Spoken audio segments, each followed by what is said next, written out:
This video is brought to you by Squarespace. I'm on my way now. I'm on my way now. I'm on my way now. Welcome to Copenhagen, everybody. This place, this city, has been at the top of our list for a very long time, and well, we're in Denmark. We're so excited to be here. I guess if you watched our last video, you would already know that we are here, but today it's gonna be all about exploring this beautiful city. So we are starting things off down by the water. This city is almost entirely surrounded by various types of water. I think this is technically the harbor, at least according to Google Maps. It is, although it kind of seems like a river to me. There are also canals all over the place. I definitely love a city that kind of bases its life around the water. You can see that people come here and swim. I actually heard this is one of the safest waters or urban places to swim in. Like, the water is very, very clean, which is interesting because where we're from in Halifax, people often give people a hard time that go swimming in our harbor there. It's supposedly clean, but a lot of people think it's not. But I love that, you know, you can go out on a boat. You can actually rent your own boat here and go out by yourselves. It seems kind of dangerous to me, but I guess it's not an issue. They do it all the time. There's lots of river cruises. I think there's actually public transportation that takes you around the water as well. Now here's the thing. They might be looking around going like, where's everybody at today? It's not the nicest day, and we're gonna have some challenges up there. Yeah, the weather, we've heard, so it's summer of 2023 as we film this. We've heard that the weather this summer has been the pits. Like, the last couple of weeks has been all rain. We did have one day yesterday that was really nice, and of course we decided to catch up, you know, kind of get over our jet lag yesterday instead of filming. Maybe a bad decision because today's not looking too great, but I can deal with this. This is okay. Speaking of swimming, check out this area right behind me. This is sectioned off for people to come swim at. You can even do laps, and there's a really high structure that people are jumping off of. Now, let me just point this out. It's about 17 degrees Celsius today. It's a little cold. It's gonna rain soon. I have to imagine the water's cold, but these guys don't care. We're so excited to be in Copenhagen. If you guys are excited that we are in Denmark, hit the like button, make sure to hit subscribe. You guys know the drill. It all just helps us out. We don't have an entirely set plan today, and that makes us excited. Yeah, I have a few ideas of places we want to visit. We'll see how it works out, especially considering that it might rain on us. Hopefully it won't. But I'm very curious what you guys think. When you think of Copenhagen, what comes to mind? Because before we got here, I'd say the first thing that I would say is bikes. Bikes, but I haven't seen as many as I thought so far. No, there's still a lot. And I actually tons. read a statistic that half the people, half the population of Copenhagen actually ride bikes. The other thing that I'm guessing might come to mind when I mention Copenhagen or Denmark to you is pastries. We're definitely hungry. We want to go find some Danish pastries. You've probably had them before wherever you're from. I'm guessing here they might be a little bit different, maybe a little bit better. I'm really excited. So next up, we came over to Danish Bakery, and you can see all these delicious looking treats right in front of our eyes. We did get one ourselves. This is called Spandauer. Hopefully I'm pronouncing that correctly. There might be some mispronunciations today, so bear with us while we're in Denmark. But take a look at this glorious, glorious little pastry. We can't wait to eat it. So I had two things on my list that I wanted to try today. Well, at least one of two. One was called Smørrebrød, I think. I'm sure I'm saying that completely wrong, but it's basically like where the cinnamon bun derived from. This is called, what do we call it? Spandauer. Right, and this is basically like when you go and order a Danish in other parts of the world, this is more or less what it's derived from. So it's a pastry with some either custard or mascarpone cheese in the middle. I think there's almonds on the top and then a little bit of yumminess around the sides. All right, let's try this instead of just looking at it. So I'm gonna have to take another bite in order to try the middle of it, but I can tell you the pastry itself is so soft and so flaky. And then there's a little bit of that really, really sweet cake frosting sort of along the sides. It's perfect together. I can't wait to try the inside. I'm gonna do my best to take a huge bite and get right to that custard, because I know that's gonna be the good stuff. Oh, I got it. We were trying to figure out if this is custardy or more cheesy, and I'm happy to report that it is much more on the custard side. You do taste a bit of cheese though, so it adds that bit of saltiness and it kind of rounds it out. But this is a glorious little pastry. I'm glad this is pretty much the first thing we're trying while we're here in Denmark. The icing, I have to talk about that. Even though it's kind of like hardened icing, it's a nice touch. full of that delicious sugar, of course, and then you got shaved almonds on there as well. So this is a perfect little treat. Before we see more of Copenhagen, we just wanted to say a huge thanks to Squarespace for being a sponsor once again. Squarespace is the all-in-one website platform tool that helps you stand out and succeed online. We of course use Squarespace every single day. We build our own clients' websites on it, and we of course built our own website using Squarespace. They have literally dozens of templates to choose from that can be easily customized, and each design is already mobile friendly.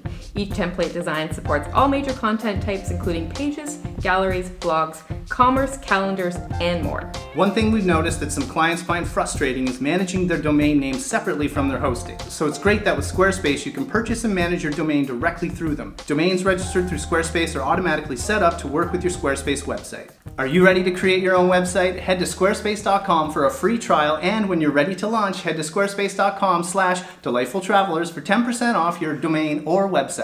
And of course, a huge thank you to Squarespace for sponsoring this video and supporting creators like us. We've just come over to what is basically the most central part of the city. The street is called Strøget. I'm sure I'm also saying that wrong, but it's a pedestrian-only street, lots of shopping, lots of restaurants, loads and loads and loads of people. And I was actually reading that this is one of the longest pedestrian-only streets in the world. We actually posted a story on our Instagram feed yesterday, and it was the shot of this street, and we got so many comments because people could not believe how many people are here. Now, it's a good plug for us to send you guys over to Instagram. If you're not following us, head over there. We'll put a link below. We have this beautiful fountain over here. Doesn't it feel good to be back in Europe? It's so nice to be in Europe in the summer. I know it's obviously high tourist season, and it is nice to go to places when all the tourists aren't there, kind of in shoulder season, but you can't really beat Europe in the summertime. Plus, you know, these squares in Europe are amazing. If you're wanting to know a few things about the city, for one, population, there are about 2 million people in the entire metropolitan area of Copenhagen, but about 583,000 in the city proper. They do speak Danish here, that is the main language, but we've noticed that a lot of people seem to just default to English. Like, we were sitting in a coffee shop the other day, and I think every person that was greeted spoke English to the person that was working, which was really, really interesting. So you don't need to worry about that, but we still maybe should learn a few words of Danish. I think it's going to be a hard one. So we try to do this anytime we get to a new country. We need to learn a bit of the local language. We're not going to be fluent or anything like that, but no, we're talking some very basic words. So we thought we'd start with hello. Yeah, we're using Google Translate, by the way, and it's what we usually use. Sometimes it works great, and then sometimes people leave us comments saying it was totally wrong. So now this one's spelled funny. It's H-E-J. What's it sound like? Yeah, so hello is H-E-J. Hedge. Hi. Hi. It's hi. Hi. So it's like H-I, but okay. So that's an easy one. So goodbye. It looks like farvel. Farvel. I wonder how it's pronounced. Farvel. Farvel. Okay, so we got hi, which is easy. Yes. Farvel, and we should learn thank you. Thank you, probably. We that's one we definitely need to know because we're often in restaurants. This is a long interacting. one. I wonder if thanks would be easier, but this comes up as tack skal du have. How does it sound? Can you press the little audio button? Tak skal du have. Tak skal du have. The thing is, we have noticed that a lot of people, when they are in restaurants or like the bakery we were just at, they say tak, like just tack. Ah. So I think it just means thanks. It's probably just shortened. It's probably the long version of saying it. So we got tack. Hi or hedge. Hi. And then we got tack and farvel. Yeah. So far, so good. We're so good at this. We are now back at our hotel. It's called Hotel Ottilia. We're gonna give you a room tour right away. And I have to tell you, this is the best window. I was gonna say in a hotel I've ever had, but maybe the best window ever. Look at this. It's a giant circle in the middle of our room. And you can like lounge here. Wow, that's cool. I know where you're gonna be. You're like a giant cat over here. Yeah, it is. This is like the perfect cat. Would love this. Let's show you guys the rest of the room. So right here we have a little table. I guess you could use it as a dining table if you're bringing home some takeout, but I'm gonna set this up as a desk. You can also see a giant, it's like a king-size bed, but over here in Europe they usually have 2 separate mattresses. We're pretty used to that at this point. It's almost in every country in Europe that we go to. I don't know if you could notice, the ceilings in this place are really, really high. That's why we have this echo. Can you hear that? We have a TV right here. Don't know if we're gonna have time to use that because we're pretty busy while we're here. I just wanna point out that some like funky decor around here. Check out this lamp. I like how they incorporated this kind of cement. It's almost like the pillars of the building. And they made a little ledge here so you can put your keys, your room card, your sunglasses there. It's kind of perfect. I'm gonna show you the bathroom, but you guys go that way. All right, we'll go around back towards the funky lamp. Hello. So in here we have like the sink area. It's actually huge in here. There's drawers, there's mirrors, and there's a huge walk-in shower behind me. So you're probably wondering, where is the water closet? Well, that's back this way. All right, we'll just follow her around. Hello again. Hello again. So here, in where you enter the room, you have a separate water closet. So this is like a more private area, whereas you might be, if you're a little shy, you might not be into that shower, but I think it's awesome. This is one of the more interesting hotels we had the pleasure to walk around in. Now let's talk about the lobby. There's so much to see. There's so many nooks and crannies. There's an amazing wine bar. There's different rooms that you can sit in. You could do some work. Some of them have high ceilings. You can get lost in here, but at the same time feel super cozy. There's also a restaurant and rooftop bar. Now, the day we were here, it was raining. We didn't get the best views ever, but it's still worth checking out. I'm back in my favorite spot, enjoying the view. So this is in like the Carlsberg neighborhood here in Copenhagen. And I think this building actually might be part of the old brewery, and that's why the architecture is so unique. Like you can see in the lobby all these crazy pillars. It's really, really amazing. I don't think I've ever seen architecture quite like it.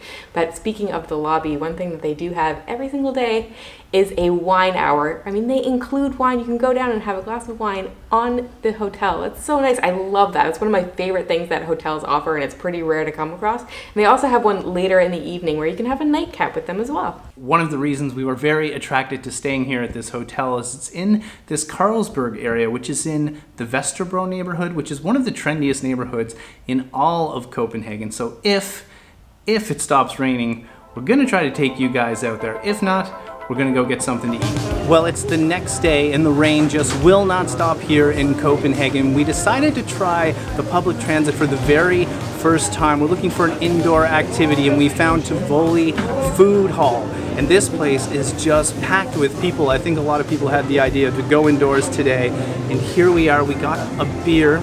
And speaking of the weather, I'm still feeling a little bit under the weather. I think I mentioned this in the last video. It's just coming on, but we only have a few days here, and I'm just trying to be out. It's just a head cold, but it's just annoying when you're in Copenhagen for the very first time. Also, you guys might notice my hair is tied back. So for all the people that have been commenting on my hair lately, I'm trying to grow it out, I think. Why not? I feel like I should.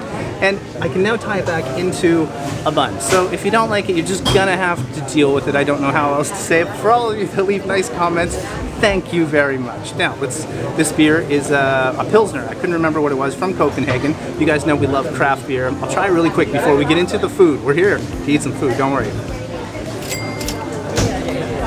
Yeah, right up my alley. It's like 4%. It wasn't too pricey, and we always love Pilsners wherever we go, especially in this part of the world. But I'll get Anna to zoom down here because take a look at this. This is just one of the things we're gonna try next, and I think anyone from Denmark might know what that is. So this is one of the most popular must-try dishes when you're here in Denmark. I'm sure, like everything else, we are going to butcher the name, but it's called Smørrebrød. You can see the name right there. Say it again. Smørrebrød? Smørrebrød. Smørrebrød. Smørrebrød? Saying this right. Maybe, somewhat right? Maybe the Danish people can tell us. I'm sure they will correct us if we're wrong. But basically, it's an open-faced sandwich. You can get all sorts of different types. So we ended up going for two different ones. The one I'm holding right here is a Danish meatball. I think it's made of pork and veal. It's always sitting on a piece of rye bread with all sorts of various things on the top. I think this one also has some potato salad, and I see some onions on top of there as well. We are told the proper way to eat this is with a fork and a knife, so nobody get mad at me for eating a sandwich with a fork and a knife. It's the way it's supposed to be done. All right, it took a minute, but I think I got everything, all the important things on my fork to try, so let's actually taste this thing. This one, definitely a hit. It's nice and simple and subtle. There's nothing harsh or overly pungent or strong going on in here. I would say the meatball kind of reminds me of something like meatloaf. Got a nice onion flavor from the top of it, and then I really like the potato salad. So I would say if you're like nervous about trying something like this, there's nothing pickly, nothing overly strong, just a really yummy little open-faced sandwich. Check out what I got. This is a chicken salad with bacon. With bacon, you guys, Smørrebrød. And again, hopefully we're saying it right. But these things look glorious. Look how it's a tiny piece of bread, but they pile it really, really high with toppings, and that's the fun of this for sure so far. I also noticed there's some mushrooms in here as well. That means Anna's not going to be a fan. I'm the team mushroom in this relationship, but I'm gonna try it out. First thing I have to say here is the chicken salad is nice and creamy. It's probably the creamiest chicken salad I've ever had on a sandwich. But the showstopper definitely is the bread. So we mentioned rye bread. Open-faced sandwiches, well, that's what we call them from our part of the world in Canada. We don't have them that often, but when we do, I never think to put them on rye bread. Basically, this holds everything together. Because of all the toppings, the rye bread's a little bit hard to cut through. That doesn't mean it's dry. It's actually nice and fresh, but it makes it work. I like the mushrooms in here. It gives it a different texture, gives it a different taste, and then you have this really, really salty bacon. It's probably some of the most salty bacon I've ever had. That might sound like it doesn't work, but it does. Take the texture of the chicken salad, take those mushrooms, take the rye bread, and take this delicious bacon, and it just works. While we eat these delicious things, one thing we have to talk about is prices here in Denmark, in Copenhagen. Oh my goodness. It's maybe one of the most expensive places we've ever been to. I knew it was going to be expensive for sure, and I've always heard like Sweden and Norway were really expensive, and I knew, you know, like I knew coming in here it was going to be, but I thought it might not be quite as bad as those places, but I don't know. Like these, you would have already seen on the screen, where 75, whatever their currency is, kroners, yes. So kroners each, which is about $11 US. So yeah. I mean, expensive. I mean, it's not crazy, but it's pretty expensive. But anytime we go out, it always feels like we're at least spending $100 to $200 just for a meal, and we're not eating that much food, so it's a little overwhelming. Taxis are crazy. Like, don't even bother getting in one, because just to get in, I think, is $10 automatically just to sit down, and then to go anywhere, it's going to cost $20, $30, $40, $50 just to go up the street. Should we tell them about the coffee? We got an iced Americano, and it was 7 something? I think it was maybe 6 or 7 USD when you converted it. We had one the other day that was $10. Like, it's just like everything costs so much money. We could never spend a whole lot of time here. I wish we could, because it's a really cool city. Even public transit, it was $5 each just to get here, and it was only 2 stops, so You guys, we came back outside, and the rain, it's still going on. It's all over the lens. It's getting all over the camera. Anyway, this is how it's been so far. It has, yeah. We did, like I think I said in the video, we had one nice day that we didn't film, of course. Well, lessons learned. That day we were very jet lagged, and we had no idea what we were going to do in the city. Yeah. But hey, maybe next time. But usually we need a day just to kind of adjust. But if you got this far in the video, it's Trevor and Anna, Delightful Travelers. Thank you for tuning in. For everyone that's new, thanks for watching. We have more on Denmark and Copenhagen here coming up. That's the plan anyway. I think we're going to be going out with a tour guide, eating some food, walking around, as long as this guy feels okay. Yeah, as long as I feel okay. Right now my ear's a little clogged. Like I said, I got a head cold, so I can't tell how loud I'm talking, so sorry if I'm talking Are you yelling? Too low right now, or I'm talking too loud. Anyway, we're going to make the most of it. We're going to have a blast here. Rain or shine. It's going to be so much fun. It's a beautiful city no matter what. Yes, and guys, hit the like button, hit subscribe, all the things, that just helps us out. But before we head off, I just wanted to say a huge thank you to Hotel Ottilia for having us. We will put a link in the description box below if you want to stay there as well. Okay, now we're really putting the camera away. All right, guys, that's it. From Copenhagen, wishing you delightful travels. See you soon.